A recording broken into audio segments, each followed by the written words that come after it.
Namasté. Alors, dans cette vidéo, je vous propose dans un premier temps de voir ensemble la chandelle, la charrue, le pont. Donc on commence allongé. Si vous avez du mal, vous savez la chandelle c'est quand on monte les pieds et les jambes au-dessus de la tête. Si vous avez du mal ou si vous pensez que vous allez avoir du mal, vous pouvez simplement vous rapprocher d'un mur. Et une fois que vous êtes rapproché d'un mur, et bien pour monter les pieds et pour monter les faces, et bien vous allez hop, monter comme ceci. On peut même s'arrêter là, placer les mains sous les fesses et là ici vous êtes dans une chandelle. On peut aussi étirer une jambe. Si c'est le cas, vous changez de jambe. Ok. Et puis si c'était juste ce petit élan qui vous manquait pour aller dans la chandelle, vous pouvez, une fois que vous avez monté votre bassin, bien positionner vos mains et monter dans la chandelle. Et pour redescendre, pareil, on réutilise le mur, on pose les pieds et puis on déroule tout doucement, tout doucement. Bien, ça c'est si vous avez besoin du mur. Si vous n'avez pas besoin du mur, vous êtes donc allongé sur le dos, les jambes sont allongées.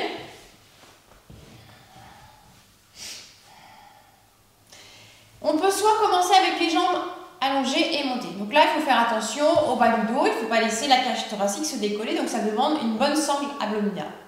Si vous sentez que vous avez mal au dos, hop, on commence avec simplement les jambes fléchies. Une fois qu'on a les jambes fléchies, on allonge les jambes vers le plafond et on va pousser les mains dans le sol, pousser les pieds derrière la tête pour décoller le bassin. On va placer les pieds le plus loin possible derrière, ça c'est une charrue. On croise les doigts à l'avant et on va rapprocher les coudes. Naturellement, vos omoplates vont se rapprocher. Ensuite, on pose les mains dans le dos et on va remonter une jambe et puis remonter l'autre jambe. Donc ça, c'est la posture classique. Donc vous voyez, on est vraiment sur les épaules et on cherche à avoir le bassin au-dessus des épaules. Mais pour les cervicales, c'est un petit peu raide. On a vraiment une flexion à 90 degrés. Donc moi, je ne fais pas cette posture. Comme je la fais quand même assez régulièrement, pour les cervicales, c'est trop difficile, c'est trop intense. Donc, je vous propose, donc vous faites comme vous voulez évidemment. Moi, mes conseils, c'est de faire la variante avec voilà, ce décrochage du bassin dans les mains. Donc, vous avez tous les bénéfices de cette posture sans les inconvénients de la pliure excessive au niveau des cervicales. Donc ici, l'inconvénient, ça peut être d'avoir trop de pression sur les coudes. Mais de toute manière, on ne va pas rester très longtemps. Donc voilà, c'est le seul inconvénient. Donc si c'est le cas, on peut également placer une petite couverture sous les coudes pour limiter le contact. Vous voyez ici, ma nuque elle est libérée. J'ai quand même l'action sur la thyroïde. J'ai quand même tous les bénéfices des postures inversées. Donc sur le système lymphatique, le système sanguin, cardiaque, respiratoire, sur le calme du mental, tous les bénéfices sans avoir une flexion excessive. Donc dans cette posture, je détends bien mon visage pour profiter de l'afflux sanguin. Et je détends également, je détends toutes les parties du corps, le visage. Et après, on part des orteils et on descend mentalement. On relâche chaque partie du corps. On garde juste une action dans les épaules. On presse les épaules dans le sol, encore une fois, pour libérer la pression sur les cervicales. Si ça vous semble trop dur de rester dans cette posture, on peut aussi plier les jambes. Il y a un petit peu moins de poids sur les poignets.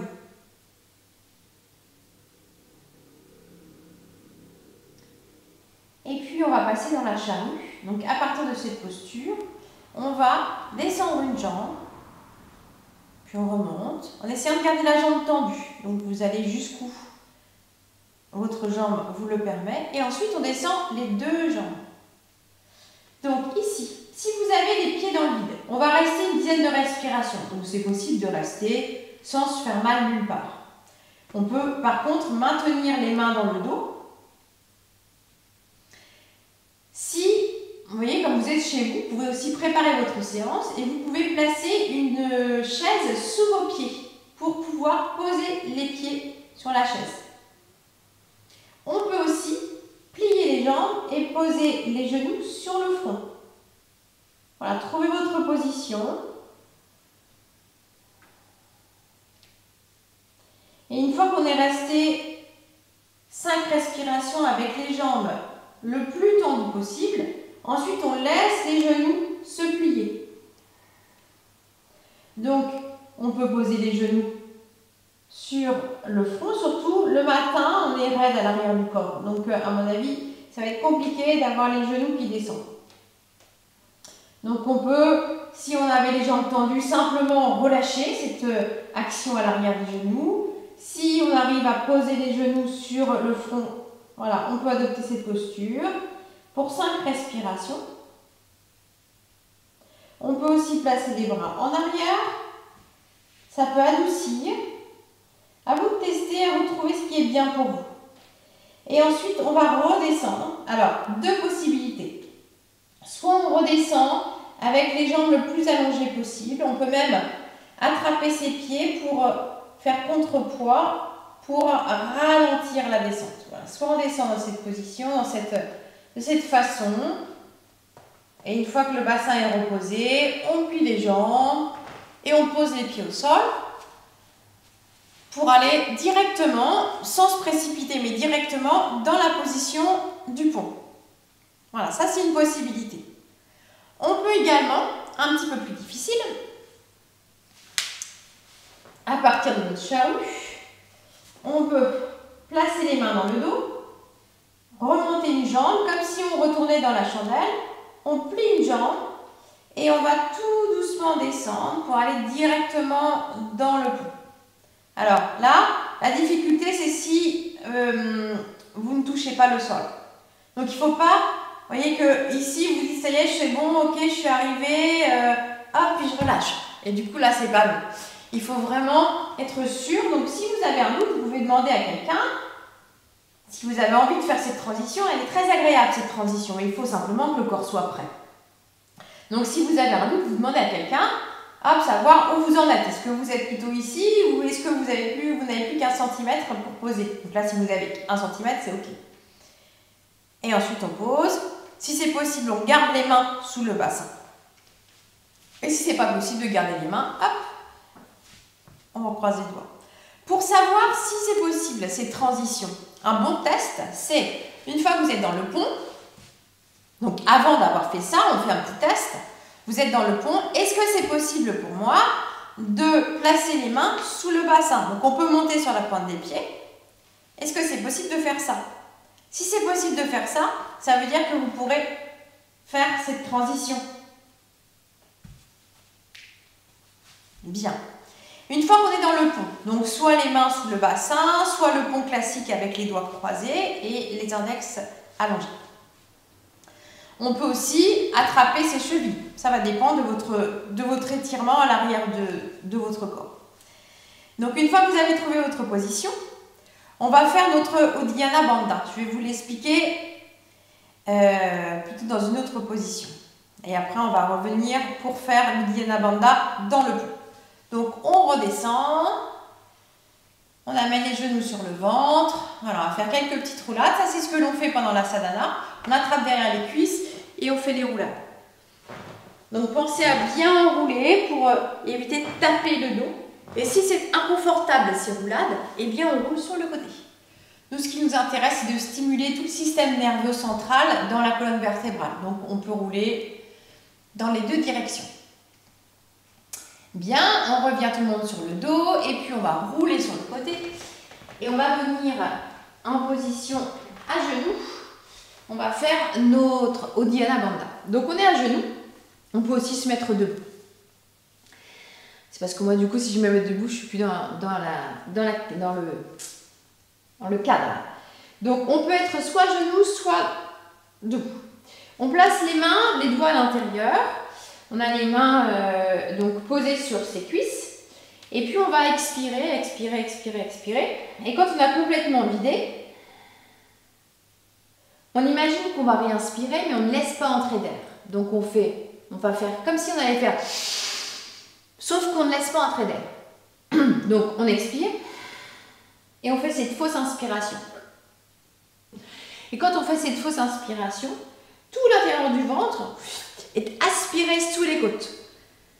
Donc allez-y, testez.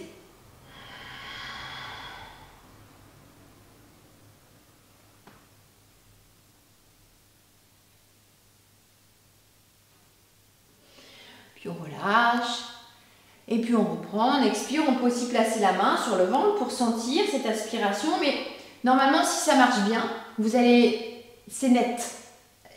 Cette aspiration elle est vraiment nette et puis elle n'est pas ordinaire. On n'a pas l'habitude d'avoir cette aspiration. Donc c'est une sensation qui est surprenante la première fois.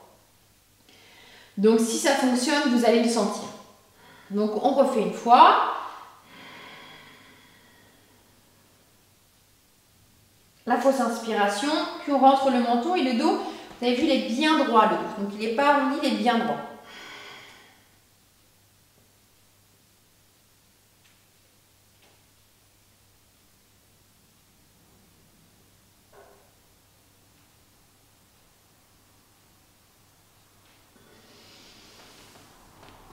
Bien. Donc ça s'appelle Uddiyana Bandha. On va faire ce bandha sur le pont. Donc on retourne dans notre pont. Et une fois qu'on est dans le pont, on va faire notre fausse inspiration. Donc on s'installe, les bras au sol ou les mains sous les fesses. On expire. Fausse inspiration, Uddiyana Bandha.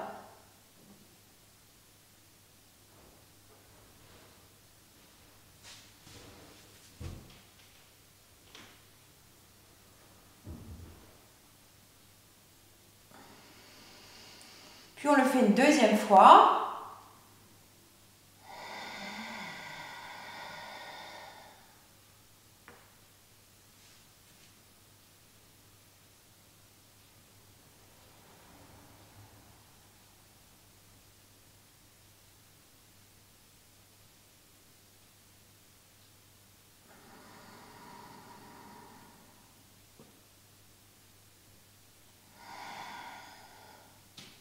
Okay, puis à partir de là, donc quand on sera dans la sadhana, soit on reste encore 5 respirations sans bouger, soit on fait 5 respirations dans la roue. Donc je ne vous explique pas la roue, voilà, c'est pour les personnes qui connaissent. Donc, vous savez, c'est quand on a les mains sous les épaules et que l'on pousse les fesses vers le plafond. Et après ces 5 respirations, on redescendra tous ensemble. Voilà, genoux sur le ventre et puis on retrouve nos roulades.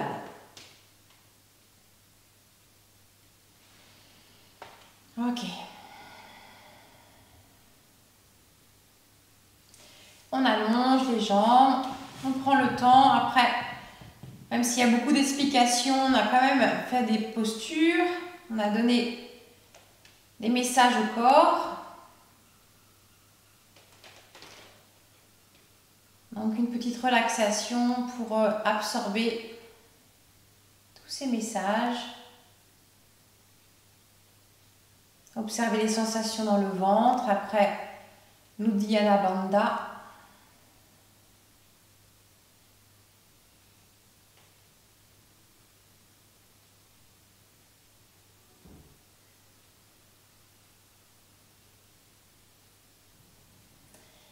Puis réinspirez profondément. Expirez.